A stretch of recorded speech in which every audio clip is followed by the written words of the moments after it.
আন্দোলনকারী ছাত্রদের যখন মানবিক হওয়ার আর্জি জানিয়েছেন অসুস্থ উপাচার্য স্ত্রী, তখন মিথ্যে মামলায় ফাঁসানোর পাল্টা অভিযোগ তুলেছেন যাদবপুর কাণ্ডের জখম ইন্দ্রানুজের বাবা। আন্দোলনকারীদের আরো মানবিক হওয়ার আর্জি জানিয়েছেন উপাচার্য ভাস্কর গুপ্ত স্ত্রী।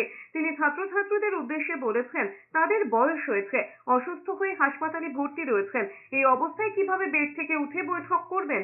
তার দাবি, শনিবার ঘটনার দিন ব্রাত্য বসু গাড়িতে উঠে যাওয়ার পর তিনি অরবিন্দ ভবনে চলে গিয়েছিলেন।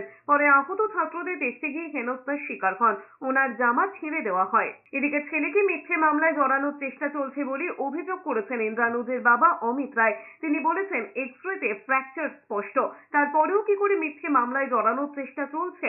অনুরোধ করেছেন ছেলেকে নিয়ে রাজনীতি না করতে, বিষয়টি সব পক্ষকে আলোচনার মাধ্যমে মেটানোর আবেদনও করেছেন তিনি।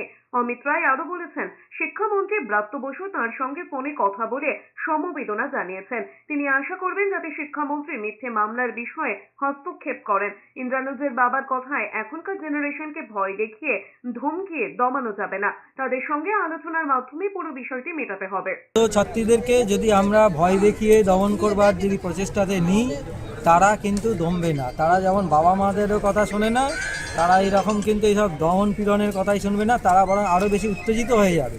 আমাদের প্রত্যেকের কাজ তাদের উত্তেজনা কমানো, তাদেরকে আলাপ আলোচনার টেবিলে আনা, তাদের মধ্যে একটা ডেমোক্রেটিক পরিবেশ তৈরি করা।